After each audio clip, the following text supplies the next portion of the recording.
Greetings, and welcome to A Year of Movies, a Planet Geek production. For this project, we are using the Ivan Walters reference book of 365 films to watch on the day they happened. Each day, we watch a movie associated with the date we are watching it on. And as it is the 16th of August, we are going to be watching The Patriot from the year 2000, directed by Roman Emmerich and starring Mel Gibson. So this is a movie that I did see shortly after it was actually released on home video.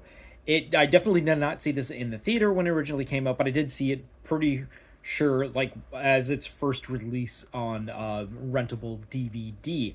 Again, one of those apartment group rentals is probably what it actually ended up being.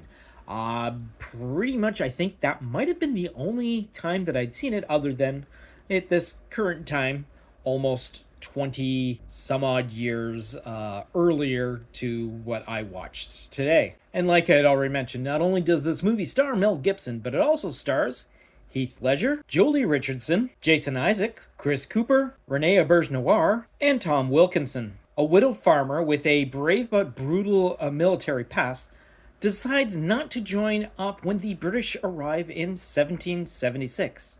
However, when his son enlists and is later captured by the enemy, the former soldier must abandon his newfound pacifist principles in order to rescue his oldest son, and forms a regiment of Carolina Patriots whose guerrilla tactics prove pivotal to the U.S. war effort. So this was one in a long line of great box office results for Mel Gibson's movies, starting in the early 90s with the Lethal Weapon movies and whatnot, and carrying on forward through the next decade. He would have, prior to that, he did have the Mad Max movies, which were quite successful as well, but this is a lot of repeated big box office that had Mel Gibson as a lead actor. Some not as successful as others, but for the most part, it was a good bet that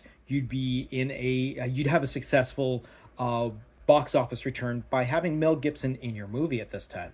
And when you do that sort of thing and you're able to populate the rest of the movie with very substantial actors, which this movie definitely does, you end up with a very entertaining movie.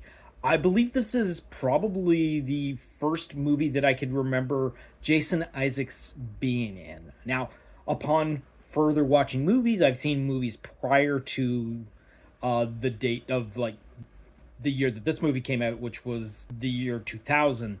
But this is probably the first movie that I'd seen in my existence of watching movies where I was able to notice who Jason Isaacs was. And I would go on to, like, follow his career closely because of the fantastic job he does as a heel in this movie.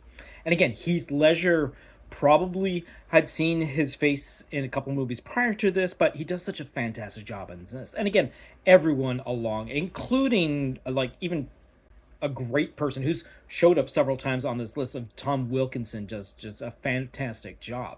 Again, being a heel at to a point, not like the villain that Jason Isaacs is, but as the opposing side of the Americans or the revolution happening at the time. Now, again, the movie is structured like a Civil War movie, how it reenacts sequences and how the military dealt with one-on-one confrontation on the battlefield, which, again, seems totally bizarre to figure that's how it's going to happen, but with the technology of the time, that's how stuff was played out, and the respect that other sides would have for the military process. We get into some really cool stunts and whatnot. We have a lot of really great effects, some really cool gore sequences at point. We have a person becoming decapitated by a cannonball, which looked fantastic in the brief seconds that you see up on the screen.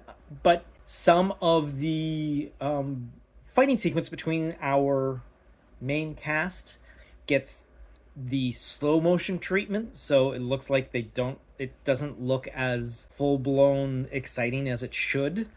There's a little bit of a pre-sell to some of the hits, unfortunately, but That being said, it's still an entertaining movie that deals with a fantastical time in US history. So once it's almost impossible to ignore, Benjamin Martin, played by Mel Gibson, along with his son Gabriel Martin, played by Heath Ledger, join up with the army and witness the colonists' defeat at the Battle of Camden on August 16th, 1780, which is about 47 minutes into this 2 hour and 45-minute movie. And when it came to the Academy Awards for that particular season, it actually ended up winning for Best Sound, Best Cinematography, and Best Original Musical Score. And then on that note, we're going to wrap up this particular episode and look off into the future to see what we're going to be watching for tomorrow. And that is the 17th of August, and that is Gung Ho from 1943. So until next time, go see a movie.